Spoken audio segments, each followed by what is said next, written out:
Boa tarde aos irmãos encarnados e desencarnados. Bem-vindos ao segundo seminário da região dos Inconfidentes, com o tema Consolador Prometido das Misérias Humanas.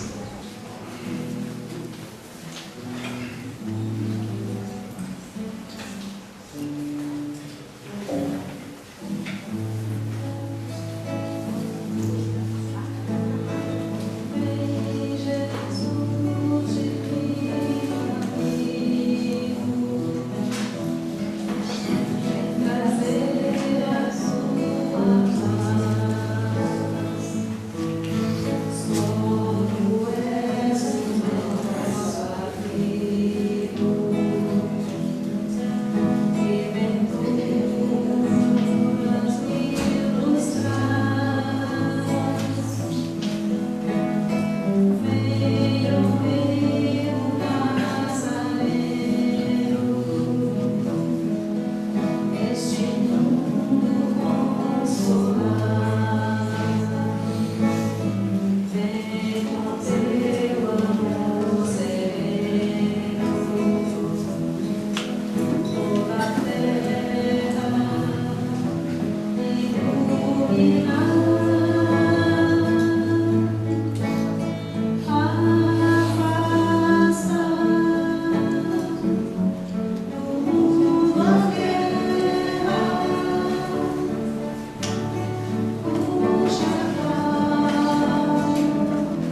já começa a responder. Então vamos agora passar para as perguntas e respostas.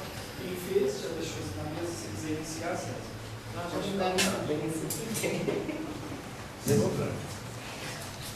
Ei, gente, boa tarde. Estou muito feliz, sabe por quê? Todos nós estamos no mesmo barco.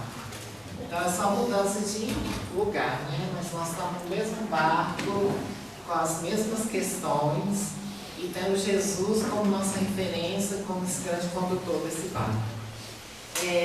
Vou só fazer algumas considerações antes de responder as perguntas propriamente ditas, pensar sobre as perguntas, né? Quem somos nós para responder alguma coisa, né? A gente vai na luta. Eu queria problematizar dentro daquilo que o Vinícius trouxe para nós, entre liberdade e segurança, e trazendo um comentário do Espírito Emmanuel, que está no Pão Nosso, que ele fala que somente o dever bem cumprido nos confere acesso à legítima liberdade. Então, quando nós realmente tivermos um cumprimento dos nossos deveres, nós estaremos em busca dessa liberdade e estaremos nos libertando. E como tudo é conjugado, né, Vinícius? Nada existe por acaso. Essa primeira música que a Ana traz e nos inspira, a revisitar o capítulo 6 do Evangelho segundo o Espiritismo, que é o Cristo Consolador. E é o coração do Evangelho segundo o Espiritismo. A gente não pode esquecer disso, né? E se a gente pensar como que foi estruturado o Evangelho segundo o Espiritismo, a gente sabe que existem 4 capítulos iniciais que fundamentam toda a obra, que é, eu vou copiar, né, Vinícius, que a gente vai esquecendo com a idade, né?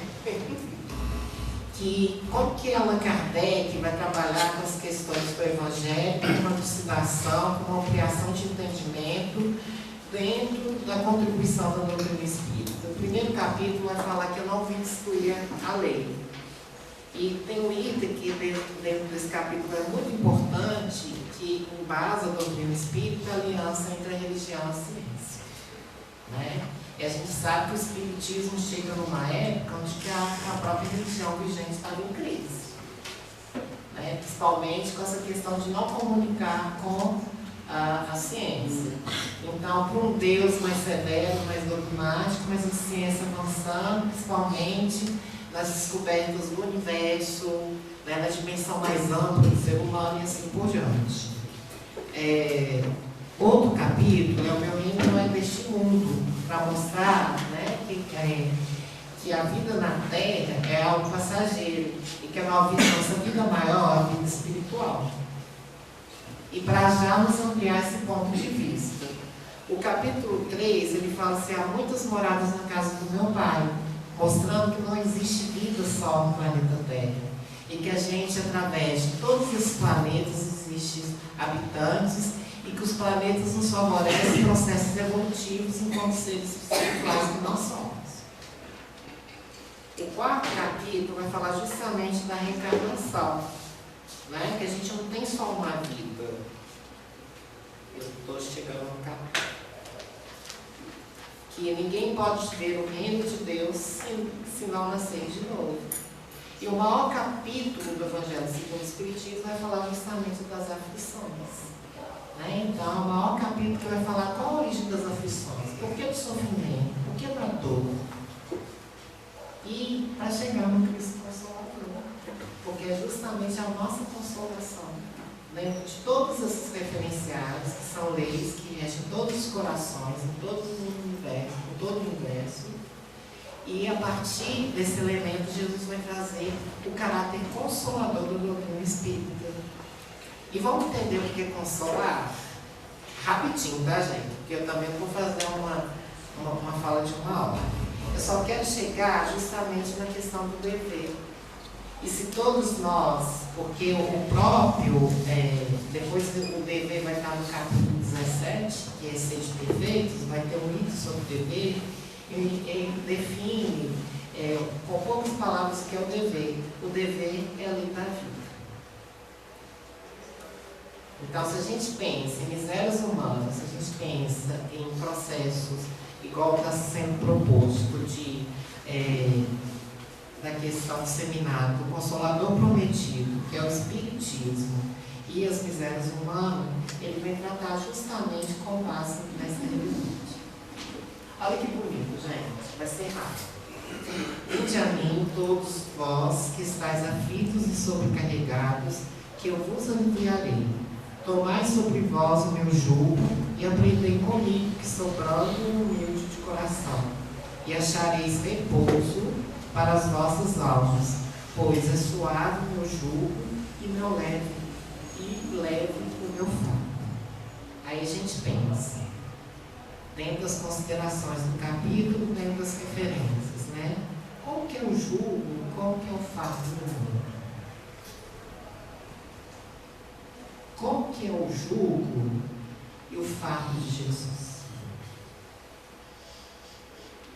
Cada um com as suas questões, né?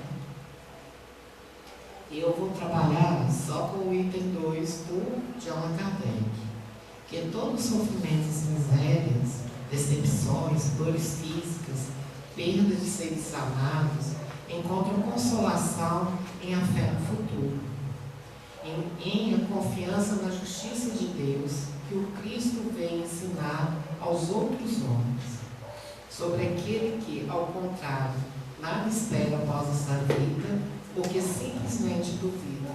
As aflições caem com todo o seu peso e nenhuma esperança lhe mitica com amargor. Foi isso que levou Jesus a dizer: vinde a mim todos, sem exceção. Né? Vós que estáis fatigados, que eu vos aliviarei. Entretanto, faz depender de uma condição sua assistência e felicidade que promete aos aflitos. Essa condição está na lei por ele ensinada. Seu jugo é a observância dessa lei. E o Espiritismo nos permite ter contato com essa lei de forma ampliada e para não ter mais margem de dúvida, porque é a verdade. E a verdade é de todo o universo. Mas esse jugo é leve e essa lei suave, pois apenas impõe como dever o amor e a caridade. Pegando o livro de Emmanuel, que é uma obra-prima, uma pérola preciosa, que chama Pensamento Vivo, eu sempre vou nas palestras e falo do Pensamento Vivo e eu uso, porque ele para nós é um manancial muito grande, é uma cartilha de preparação para a gente que vai reencarnar, e vendo a misericórdia divina oferecer para nós essa cartilha para a gente sempre rever a missão. Dever para nós significa: o dever define a submissão que nos cabe a certos princípios estabelecidos como leis pela sabedoria divina para o desenvolvimento de nossas faculdades. Aí mais à frente ele fala que dessa forma pode simbolizar o dever como sendo a faixa de ação do bem que o Supremo Senhor nos traz a responsabilidade. Então todos nós, cada um com as suas características, cada um com as suas considerações, cada um com as suas escolhas, os planos encarnatórios definidos, muito bem elaborados, todos nós temos dever nesse quinhão que faz parte da obra. Uns vão ter um dever maior, outros vão ter um dever menor. Mas o que importa não é o tamanho do dever, é aquilo que a gente faz, o talento que Deus nos oferece. Todo mundo já pensou nisso? Qual que é o meu dever? Qual que é o meu compromisso na obra de fazer o bem? Aí é muito de forma íntima.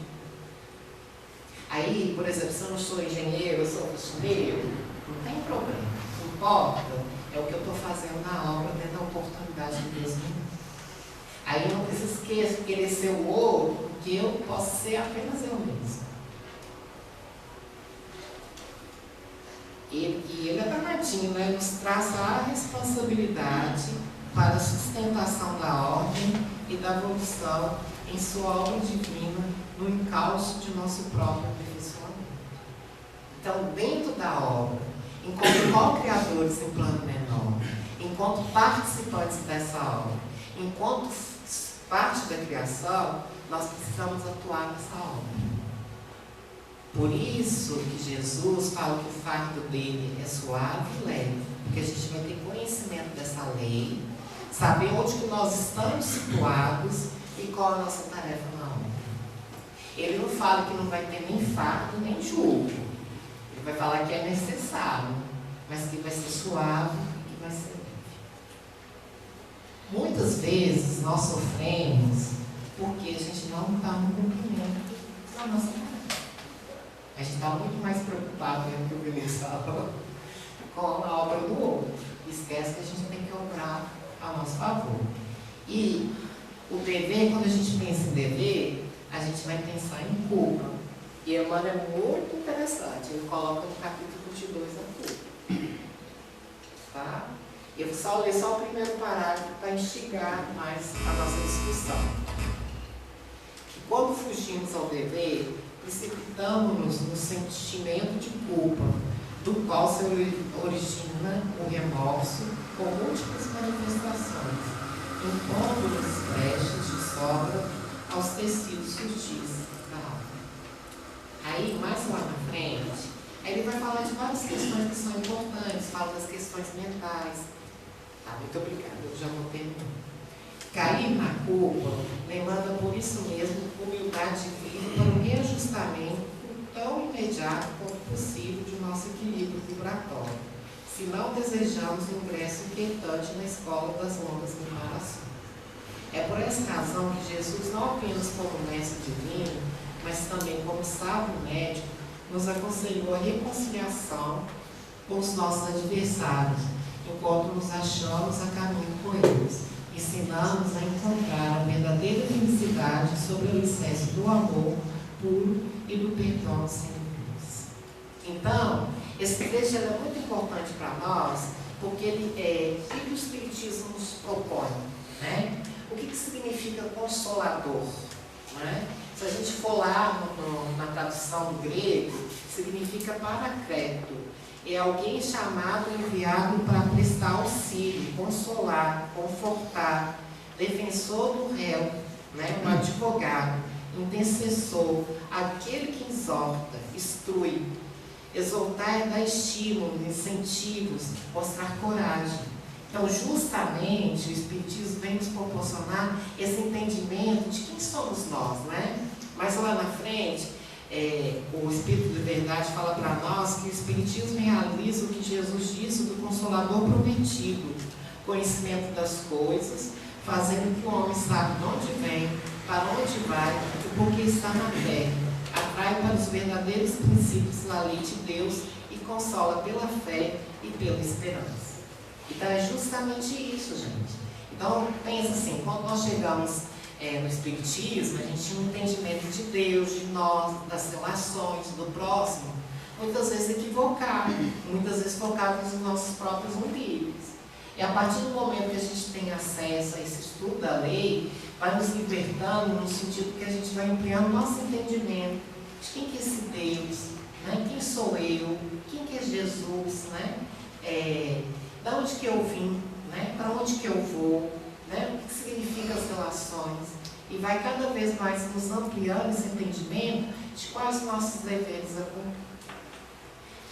A ótica da linha do raciocínio é isso, né? Nos convida cada vez nos capacitar para ter entendimento qual que é o nosso objetivo na obra, né? Naquele momento, nesse instante, quando nós estamos encarnando. Apesar de que Jesus sempre vai falar para o espírito imortal, não para o homem que só matéria. Ok? Eu queria falar mais, mas não deu 5 minutos aqui. Vou responder já, não sou bobo, pensando aqui. Tem uma pergunta que qual é o consolo para nós quando estamos diante de desafios que não conseguimos superar, um problema que não temos capacidade de resolver? Vamos pensar um pouco? A gente pode deixar aberto também, não precisa colocar no final, pode colocar reticências no final. Na verdade, gente, quando a gente está reencarnando, a gente está em um processo de muita delicadeza, de muito cuidado. A gente não reencarna ao léu, tem toda uma elaboração, tem todo um projeto, tem todos os compromissos que assumimos, né? Onde que nós vamos encarnar, como que nós vamos encarnar, qual a problemática que a gente vai estar trabalhando, né? E quando a gente reencarna, não é assim na hora, reencarna, se vira. vai ter todo um aparato, vai ter todo um processo que vai nos favorecer. E as questões delicadas, porque nós somos seres incompletos, né? Nós somos seres ainda em construção, a gente vai ter todas as oportunidades de trabalhar as questões. Mas muitas questões, gente, não é da noite para o dia. Então, talvez o que nos salva não vai ser grandes feitos, nem passos largos, é um passo cada dia. Mas a gente tem que querer, né? E a partir do momento que a gente busca, que a gente vai estar em sintonia com aquilo que a gente está proposto para nós e nós aceitamos, sem rebeldias, né? Mas com força de buscar aqueles mecanismos, vai resolvendo gradativamente. Eu acho interessante que a gente vai amadurecendo, os hormônios vão abaixando, né? E quando a gente é muito jovem, a gente tem uma carga hormonal muito grande, então a gente quer resolver tudo de uma hora para outra. E tem certas coisas que a gente não resolve, talvez tem questões que são reencarnatórias. Onde que eu quero chegar com essa fala? Porque a gente tem que ser caridoso com a gente mesmo. O que a gente não dá conta agora, a gente vai dar conta um pouco mais à frente, mas um pouquinho cada dia. E a gente quer cobrar de nós uma produção que a gente não dá conta de ter naquele momento. Mas que nós estamos no processo, nós estamos fazendo investimento. Nós estamos buscando todos os tipos de soluções cabíveis, né? Desde o âmbito mesmo, né? Do conhecimento que a doutrina espírita nos oferece, o apoio que a espírita nos oferece, e se a gente precisar de um profissional, a gente vai buscar esses profissionais, né? No sentido que a gente vai estar focado naquela tarefa, com carinho, com dedicação. Da mesma forma que a gente cuida do nosso corpo, com a alimentação, a gente vai cuidar dessas questões, com o processo natural de evolução. Mas lembrar que ninguém é desamparado, que Deus não dá um fardo, né, pesado na ponta.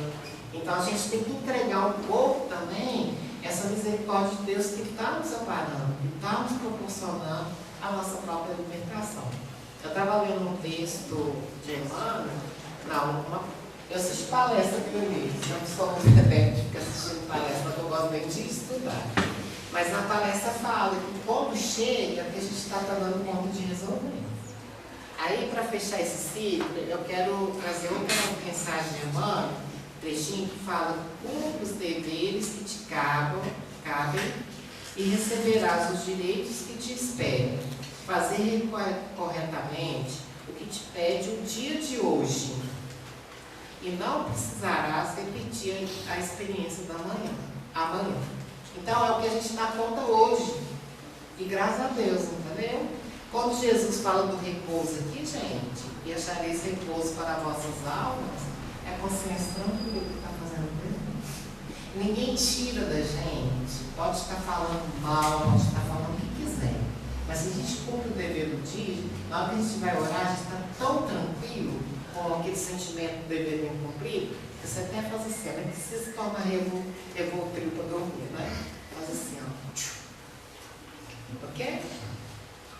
Depois, se vocês quiserem comentar, fica à vontade, vocês também, né? Nós estamos no mesmo lugar. Liberdade ver segurança. Né? O que o Vinícius falou, devia ser de Vinícius, viu? Aqui, ó, o que fazer quando alguns indivíduos não se propõem a abrir mão de algumas práticas pelo bem coletivo? Por que fazem isso? O grupo pode fazer algo a respeito? Eu tenho uma crença que eu sou uma pessoa muito otimista. E assim, muitas questões que incomodam estão que bom que estão perto da gente. Aluno problema, tem que estar onde? Na escola. Pessoa complicada na casa espírita, tem que estar na casa espírita mesmo, graças a Deus que está aqui com a gente.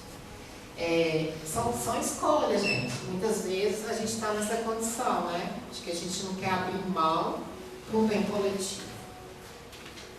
Mas ao mesmo tempo, a gente pode ser o momento da pessoa, mas que com o passar do tempo, as próprias experiências da vida vão ser significativas ao ponto de proporcionar a pessoa resolver as suas questões. Da mesma forma que nós precisamos de tempo, o outro também precisa de tempo para resolver essas questões. E a vida é muito rica de experiência. Eu gosto sempre de falar isso. E Deus vai estar amparando todos. Então, se nós precisamos avançar em determinados aspectos, Deus vai dar a oportunidade de avançar em determinados aspectos. Na vida. Né? Porque a vida é rica, por isso que a gente reencarna. Tem questões que são delicadas, aí a gente tem que pensar muito no contexto. Coloca prejuízo de muitas pessoas, aí a gente tem que defender o coletivo. Mas se for uma opção individual, é uma opção do outro. Tá? Que com certeza pode mudar. Por que faz isso? Porque faz parte da natureza humana mesmo. Né? Quantas vezes que a gente recebe um colega de trabalho, já não quer passar nada porque vai pegar o que é meu, né? E a gente esquece que aquele companheiro está chegando para você poder crescer junto com ele. O tanto que ele pode contribuir, o tanto que você pode contribuir, o tanto que se soma. Mas a gente pensa que o quê? O lugar é meu, a mesa de trabalho é minha, o computador é meu, o trabalho é meu. Então são questões que ainda são nossas. E Francisco de Assis falou muito bem, né? Dando que se recebe, quanto mais a gente doa, mais a gente recebe. É o contrário na obra de Deus. E a gente quer pegar só para nós, é meu livro, é meu conhecimento, é minha experiência. Né? Mas é o contrário, quando você mais oferece para o universo, mais o universo te oferece.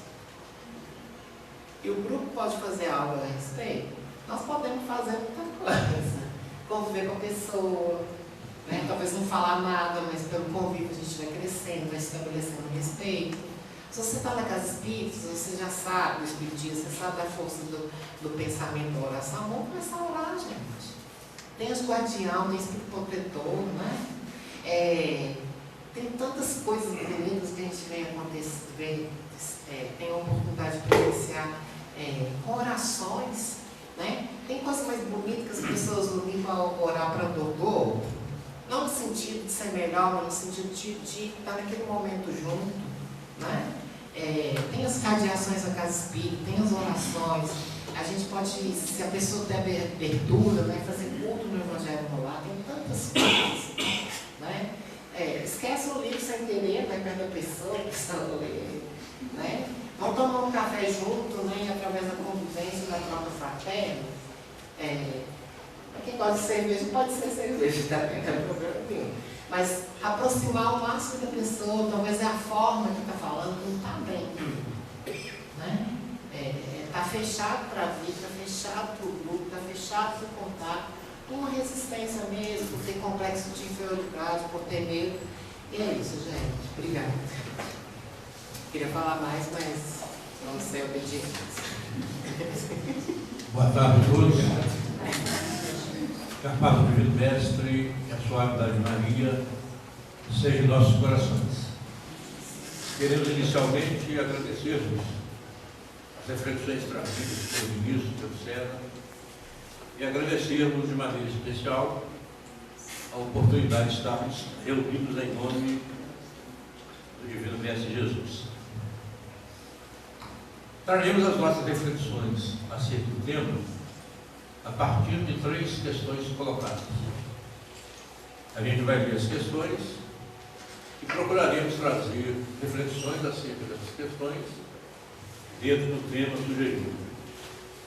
A primeira pergunta é: como não encarar a matéria como mais uma miséria humana? É uma ótima questão.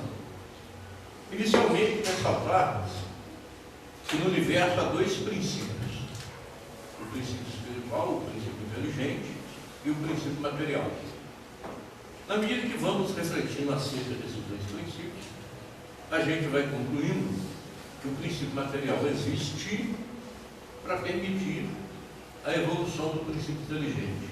Por quê? O Criador tomou a decisão de nos criar simples e ignorantes. Se ele tivesse tomado a decisão de nos criar perfeitos, não haveria necessidade da existência do princípio material.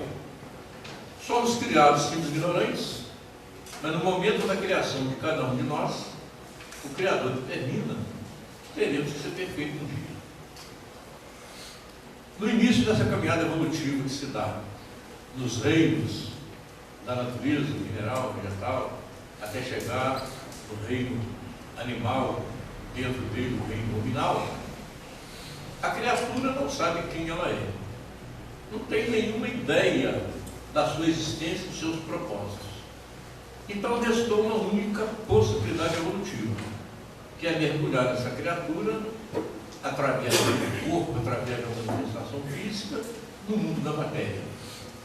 Ao mergulhar a criatura no mundo da matéria com uma parte, com um ente que o representa, a partir dessa representação física, ele fica submetido às leis da matéria, às leis universais, às leis físicas e, se quisermos, físicas e biológicas.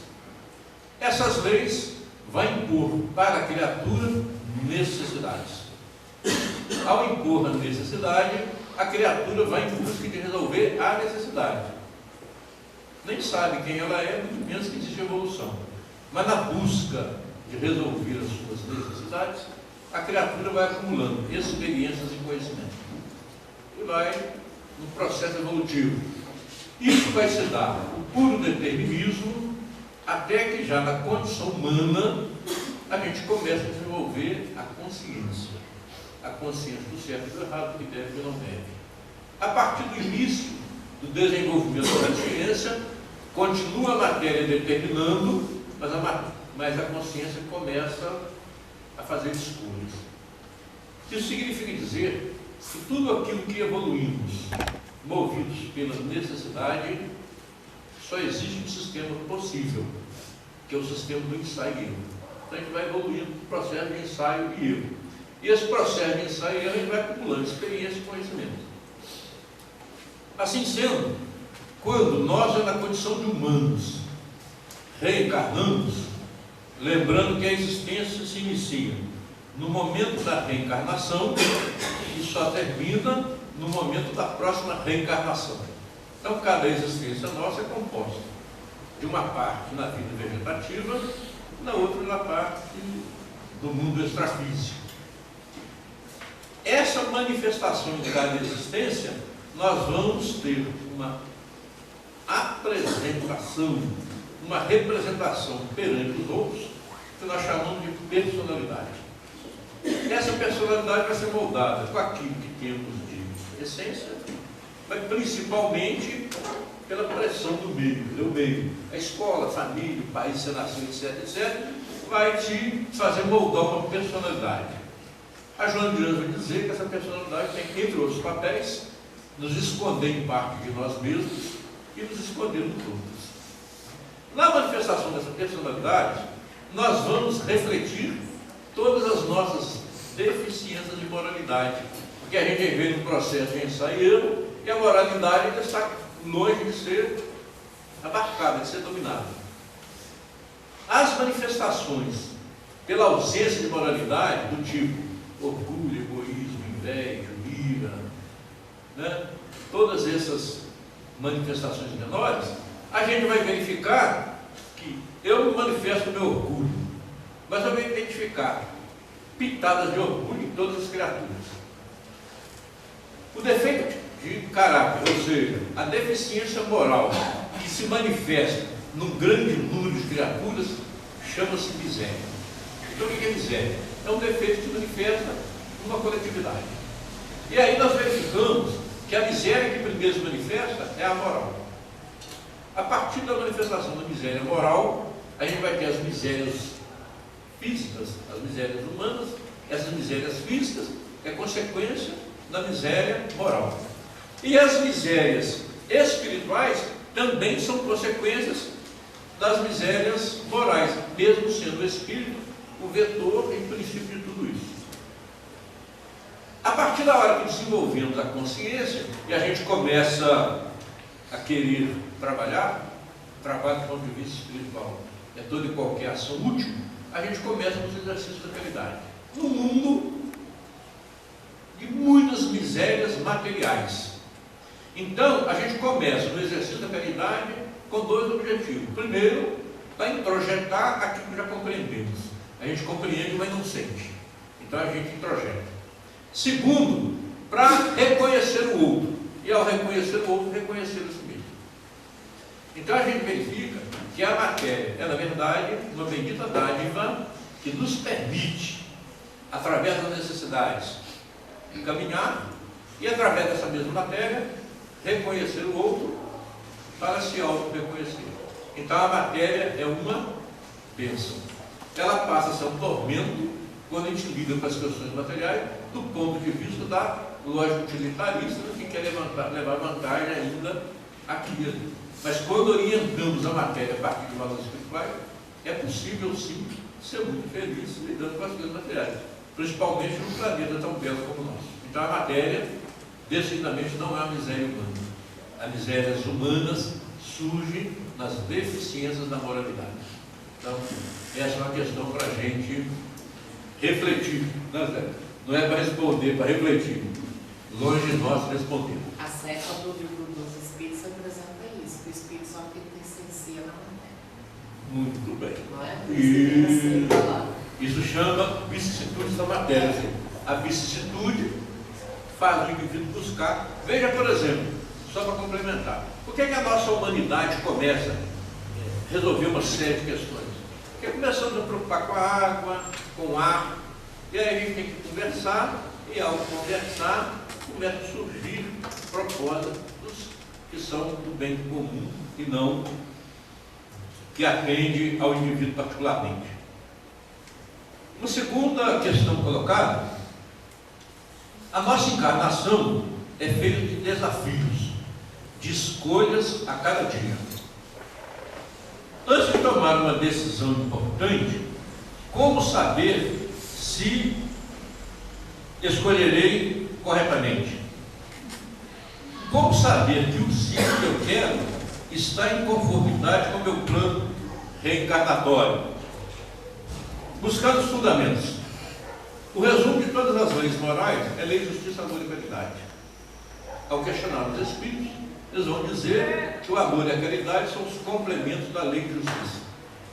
Significa dizer que toda lei que atua sobre uma criatura ou grupo de criaturas vai colher os resultados e entregar para a lei de justiça. E a lei de justiça vai organizar o universo, as comunidades e a vida individualmente. Quando a lei de justiça atua individualmente com a criatura, isso chama lei de reencarnação. Então a lei de reencarnação é uma derivação da lei de justiça que organiza todo o universo. Ou seja, o universo é uma organização físico-química que pode ser melhorada, que pode ser suavizada na presença do amor, na presença da caridade. Muito bem. Se a lei de reencarnação e a lei de justiça aplicada à criatura, não é por outra razão que o princípio da reencarnação é o princípio que estrutura a nossa doutrina. Então toda a nossa doutrina é estruturada a partir do princípio da reencarnação. Pois bem, quando se prepara uma reencarnação, se você perguntasse o grego, ele ia dizer: você está reencarnando para cumprir uma missão. Quando pergunta na nossa doutrina, você está reencarnando para evoluir. Para o grego, a reencarnação é uma lei do pretérito. Para nós espíritas, a reencarnação é uma lei futurista. Ela projeta o nosso futuro. Infelizmente, a gente sabe disso, mas o nosso sentimento ainda é grego, né? Nós ainda refletimos ainda aquela ideia de grego, está aqui porque chutou a mãe, não sei o quê, porque fez errado e tal. Nada disso. A lei de reencarnação, ela nos prepara para o nosso futuro. Se ela nos prepara para o nosso futuro, ela tem que partir do meu histórico. O Cristo é severo, que cada um vai ser pesado com o seu peso e medido com a sua medida.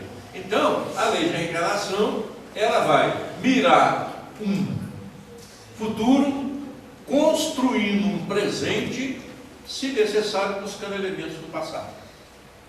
Significa dizer que o que define para a nossa reencarnação é a natureza das provas que nós vamos enfrentar, das vicissitudes que teremos. E aí nós faremos escolhas. Tomaremos bombas em muitos, seremos semi-aprovados em outros e completamente aprovados em outros. Seja qual for a natureza do que estamos fazendo, é sempre em função do bem comum. Respondendo objetivamente, como que eu vou saber se a minha decisão é mais correta ou menos correta? Na verdade, o que a gente precisa buscar é uma coerência com a gente mesmo. A gente precisa procurar ser verdadeiro com a gente mesmo. Aquilo que eu acredito, eu preciso exercer. Mesmo que seja igual ao princípio. Se o princípio for bom, você vai avançar. Se o princípio te norteia não for bom, você vai levar tanta pancada que você vai, vou mudar de ideia que isso aí está bom. Agora, enquanto a gente ficar administrando meia pedra, meia tijolo, a gente não caminha. Então, como é que eu sei se estou decidindo certo? Seja coerente com você mesmo. Aquilo que você acredita, faça. Mas seja filho pródigo. Faça intensamente. Faça até o último centímetro. Que aí rapidamente resolve. Então, e aí? Você fala assim, e as coisas principais da minha existência? Procure identificar o que mais te incomoda. Aquilo que te incomoda pode ser de duas naturezas. Ou está ligado ao que você está consertando em você mesmo, ou está ligado àquilo que já passou da hora de consertar. Não tem outro caminho. Te incomodou. Ou você está consertando, ou já passou da hora de começar. Nada vai chegar que você esteja preparado para enfrentar. Fica aí as reflexões. A outra, se me der, foi 45 minutos.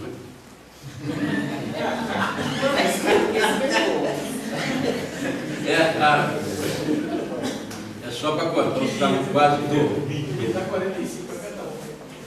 O que pensar dos desastres coletivos das minerações na nossa região? É mau direcionamento, erros individuais ou resgate da natureza? Se for mau direcionamento, gera um comprometimento coletivo.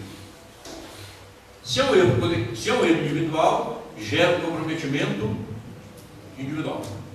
Se é um fenômeno da natureza, estava previsto lá em função dos movimentos sísmicos, mudança de polaridade da Terra. Isso é do ponto de vista da causa. Quanto aos efeitos, os efeitos desses fenômenos passam a constituir princípios de resgates coletivos e individuais. Ou seja, em todos esses fenômenos, a espiritualidade superior, a partir das leis que presidem tudo, sabem com antecedência a natureza desses fenômenos. E começa a direcionar e principalmente despertar as criaturas para tirar desses fenômenos os exemplos. E aí nós temos que lembrar o seguinte: qual é o papel de toda e qualquer limitação?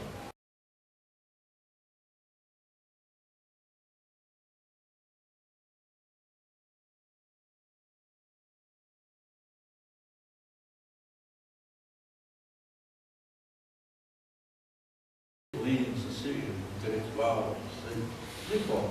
Toda limitação tem como único objetivo a reeducação do espírito. Então, toda limitação é processo de educação do espírito. Se você tem um vazamento de uma barragem, no primeiro momento a gente vai gritar contra a vaga, contra o Ministério Público, mas a gente se esquece de pensar que nós somos omissos naquilo que acontece ao nosso redor. Nós não assumimos o nosso papel. A gente não questiona o porquê, a gente não quer saber como acontece. Então, esses processos, eles começam a chamar a nossa atenção coletivamente. Porque quando a gente vai ver acerca da transição que nós enfrentamos, qual é a natureza da transição do mundo de expiação e prova para o mundo de regeneração? É uma transição moral. É uma questão de moralidade. Então, esses catástrofes não estão resolvendo o problema de porque você fez isso, fez aquilo. Não. É viabilizar a tomada de consciência individual e coletivo para que efetivamente possa acontecer uma transição moral da nossa comunidade. E só para encerrar, aqueles que andam preocupados com o período, quando é que é a transição, lá em Obras Póstumas está colocado com clareza que 2 sinais indicam o ponto máximo da transição. É o aumento indiscriminado do suicídio, inclusive entre jovens e crianças. Quando isso começar a acontecer, é um sinal. O outro sinal é o aumento indiscriminado das doenças mentais. Se a gente olhar sem muita acuidade, a gente vai verificar que esses 2 sinais estão aí. Ou seja, nós estamos vivendo o ápice da transição moral da nossa comunidade. Daqui para frente é o amortecimento desse processo, que inicia verdadeiramente lá no Cristo e ganha força 150 anos lá com a chegada da terceira revelação. Ou seja, nós teremos pelo menos 2 séculos pela frente para amortecer essa transição moral para a gente começar a construir um mundo de regeneração. Então a gente queria ter essas reflexões acerca da natureza das catástrofes. São catástrofes, na verdade, morais. Agradeço a possibilidade e que a paz do Cristo seja em nossos corações. Eu, sinceramente, acho que eu não precisaria responder nada. As posições de vocês foram muito boas, muito pertinentes e abarcam para parte das nossas respostas. Daí, sendo assim, como eu já falei, 1h30, seria muito breve.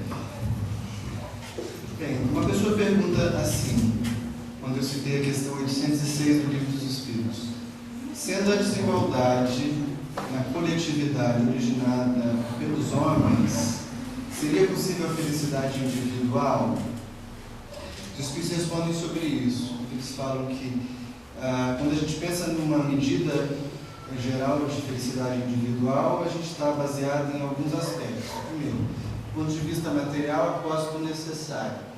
Do ponto de vista moral, a consciência tranquila e a fé no futuro. Então, isso é o que garante um nível de felicidade individual bem elevado para nós nesse mundo. Por que não dá para dizer que a felicidade é daqui?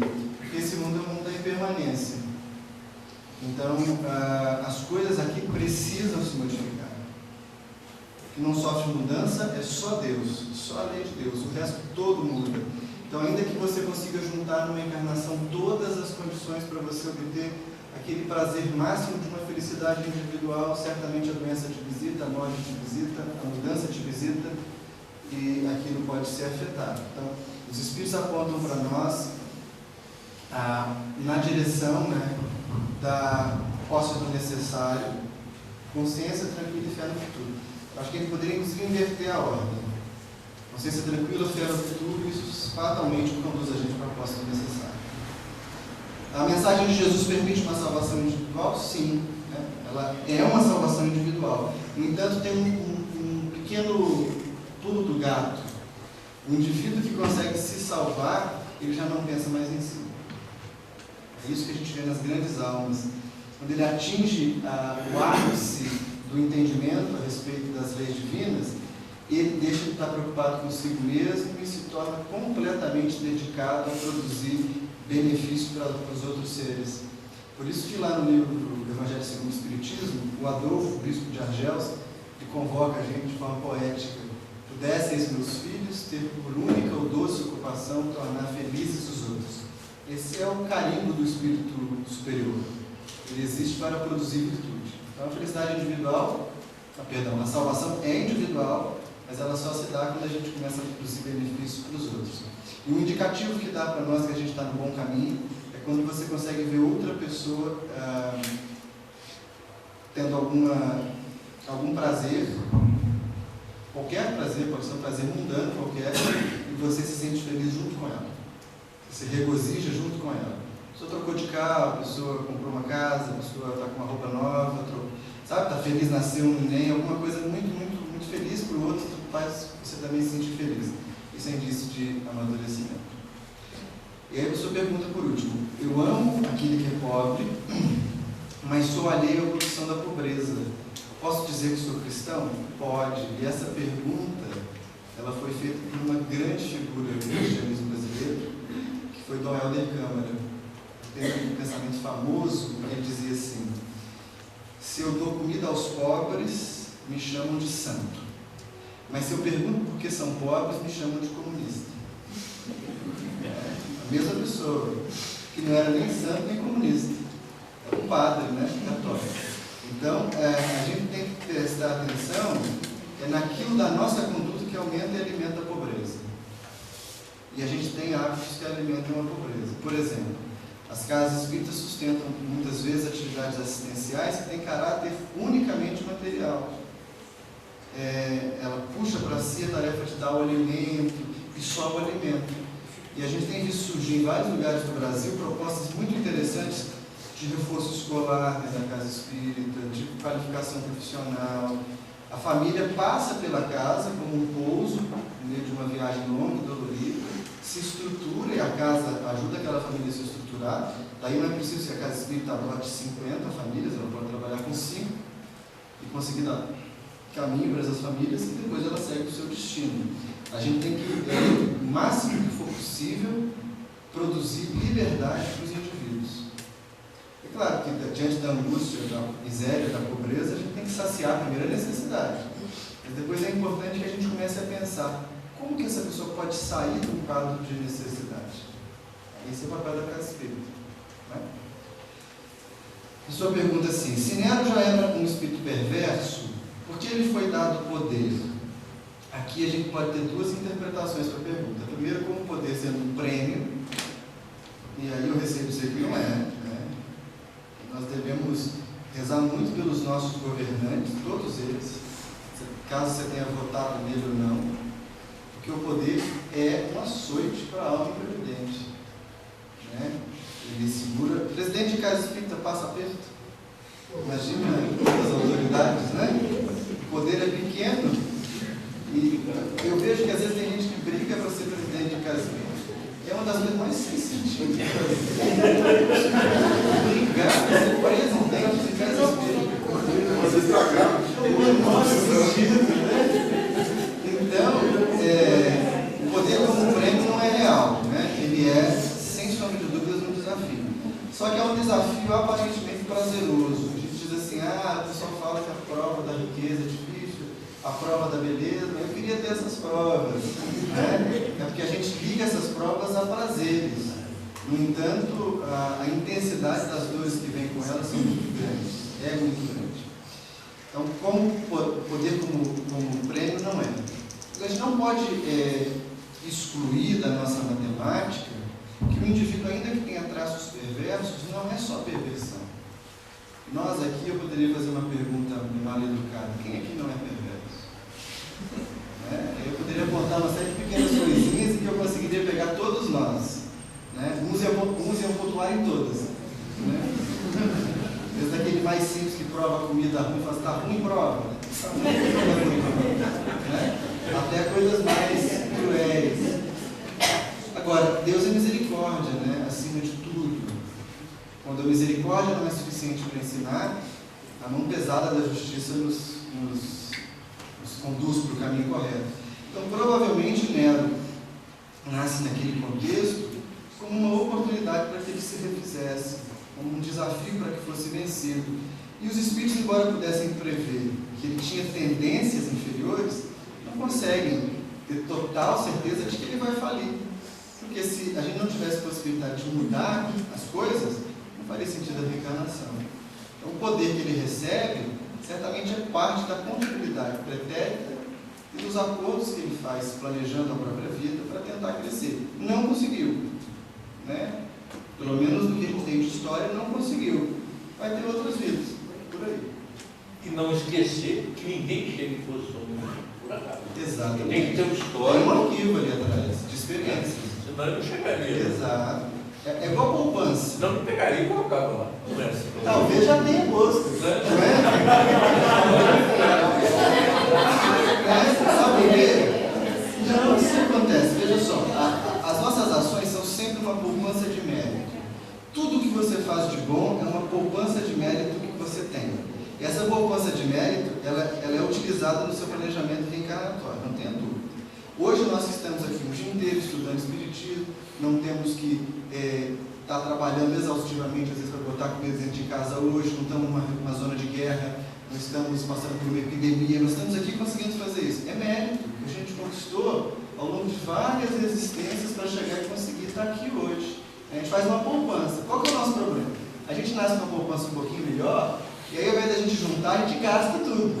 Aí chega na próxima, a gente nasce numa situação muito mais difícil. Agora vamos fazer uma suposição. O sujeito nasce várias vidas, mesmo tendo seus impulsos perversos, mas ele controla esses impulsos. Aí ele fala com os espíritos assim, que é o caso lá de várias obras do Emmanuel, né? Espíritos que reencarnam tentando progredir e não conseguem. Olha, me dá uma prova difícil, que agora eu já aprendi bastante. E eu vou conseguir progredir. Aí vem aqui esse prédio todo. Mas por que nasceu o rei? Porque tem atrás dele um rastro de uma construção de várias pequenas coisas que possibilitam essa condição, essa escolha.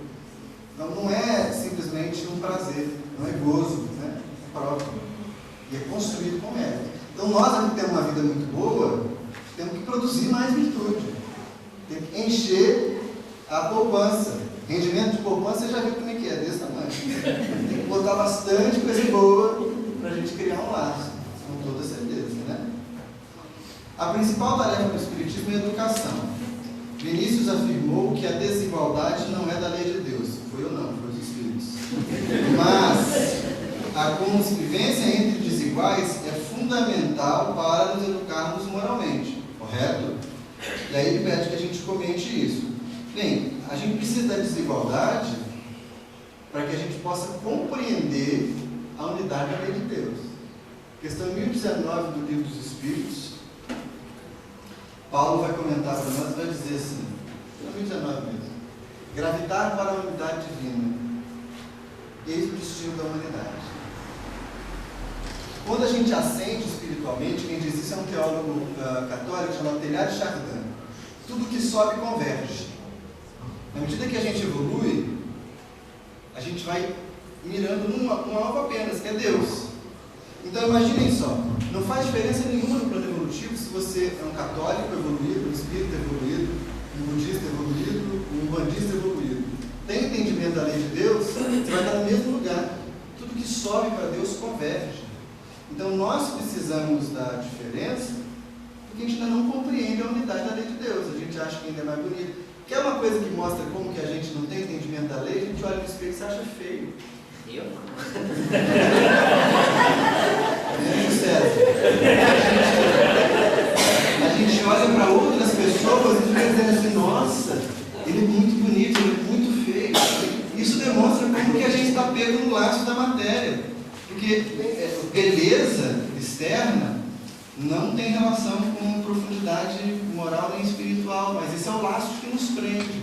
Então, na medida que a gente começa a superar isso, e aí veja, os espíritos que são mais evoluídos, que a gente tem contato com eles, né, que tiveram na Terra, eles vão demonstrar que não há mais distinção para eles de pessoas, de etnias, de idade, de gênero. Lida com todo mundo igual, Jesus atendia todo mundo.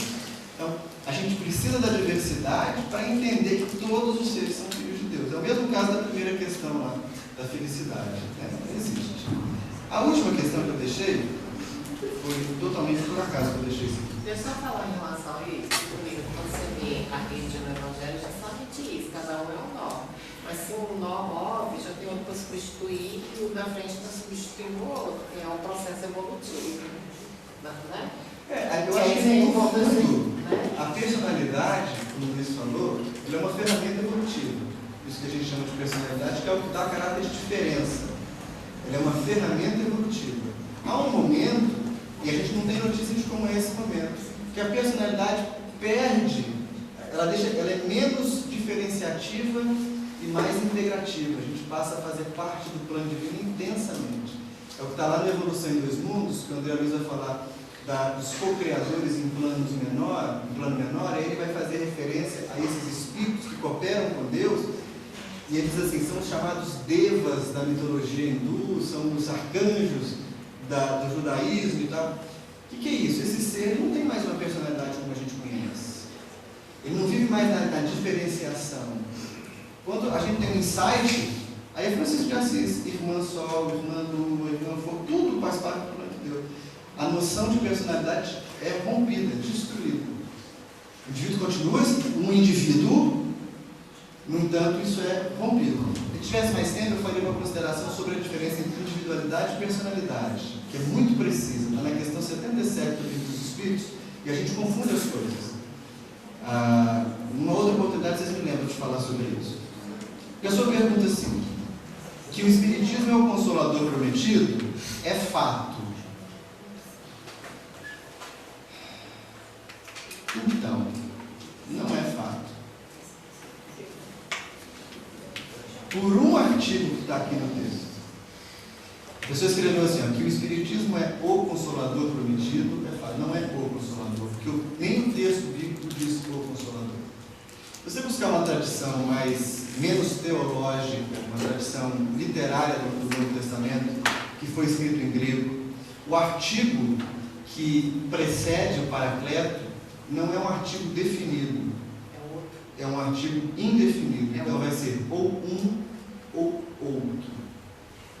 Então você pode traduzir tanto como um consolador prometido, como outro consolador prometido. Isso muda completamente.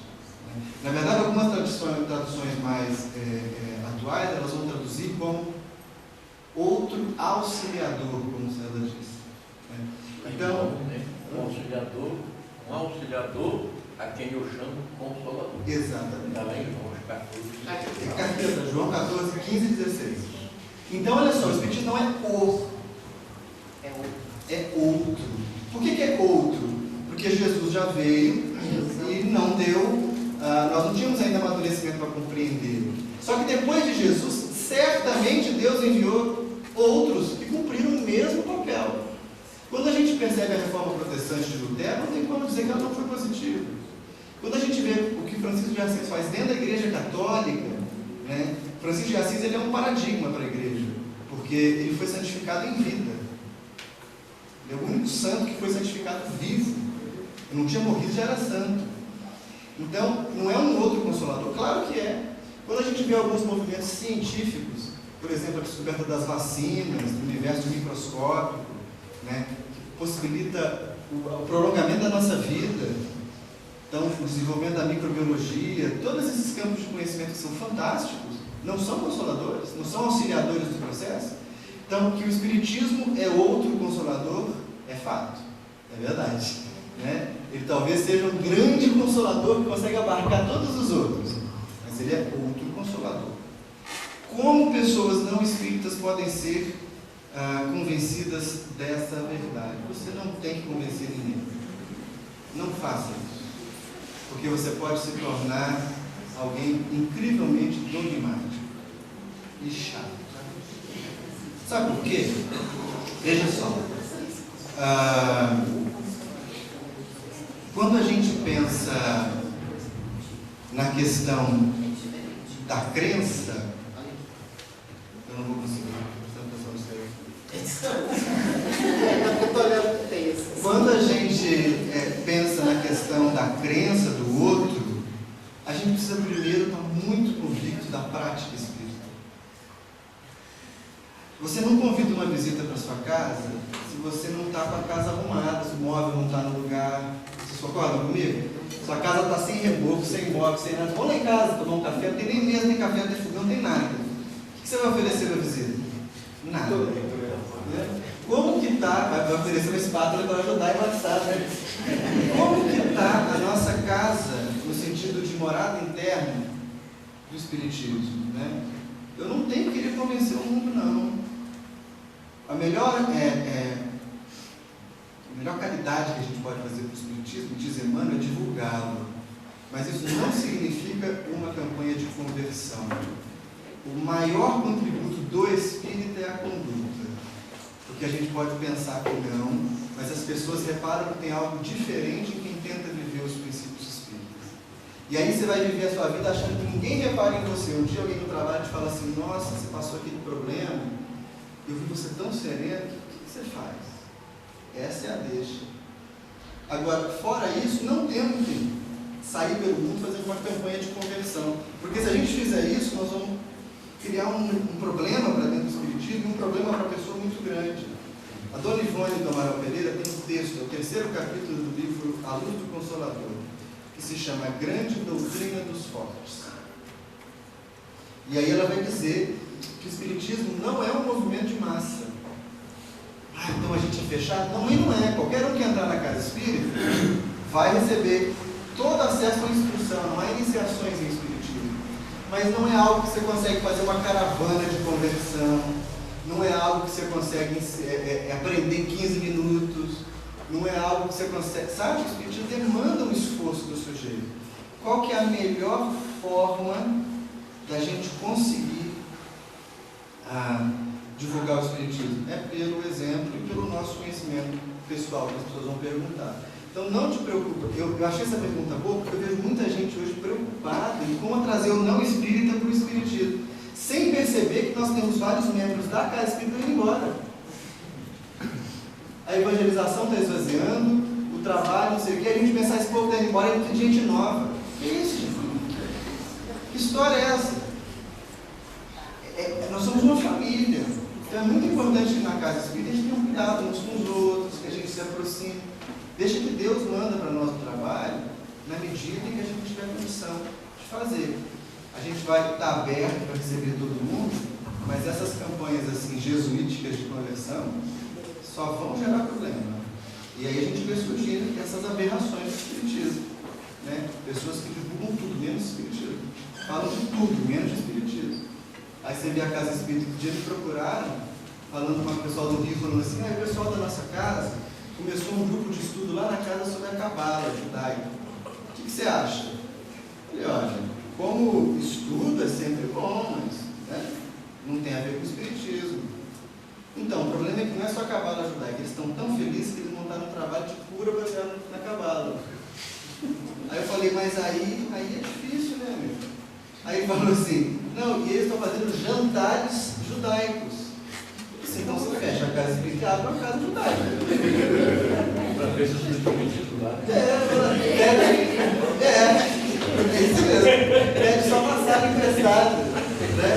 É isso, então, tem problema alguém pensar diferente na casa espírita? Não tem. Agora a gente tem que entender que o espiritismo tem um método. Você não quebra o método. Eu estou aqui na casa, eu quero fazer o que eu quiser. Vou pendurar umas coisas no terno. Não, você não vai. Isso não é espiritismo. E nós não temos que ser condescendentes, simplesmente por achar que a casa tem pouca gente, não vou pegar qualquer maluco que passar na porta, vou trazer aqui para dentro e fazer o que ele quiser. Não é isso. Não é isso. Nós temos que ter muita coerência no que nós estamos fazendo, porque assim como vocês, nós bebemos o espiritismo da fonte de um senhor Honório de Abreu, que tem muito carinho por essa região, que acompanha os eventos de vocês do plano extrafísico, nós temos que saber que pessoas vão beber de nós e que água nós damos para elas. Então, sem glamour, sem excesso, sem tapete vermelho, nada disso. Espiritismo, só. O resto deixa com Deus. Tá bom? Espiritismo só já é? É isso mesmo.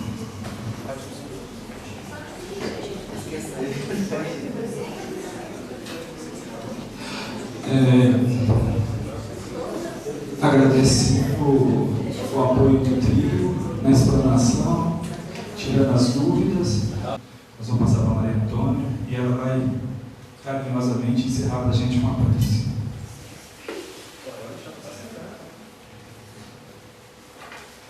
Senhor Deus, Pai, Criador de todas as coisas, querido Mestre Jesus, querida Marília, queridos amigos espirituais, mentores da nossa casa, mentores da região dos Inconfidentes. Nesse momento, nós agradecemos por tantas graças, por tanto amor, por tanta luz aqui derramados. Ó Pai, ó Criador, nós vos agradecemos e rogamos a presença do Mestre Jesus junto a nós, junto a todos os trabalhadores que aqui estiveram presentes, encarnados e desencarnados. Repetindo, pedimos que essa luz branca e cristalina do Mestre permaneça conosco agora e sempre. Que assim seja. Que assim seja. Obrigado a todos. Boa noite.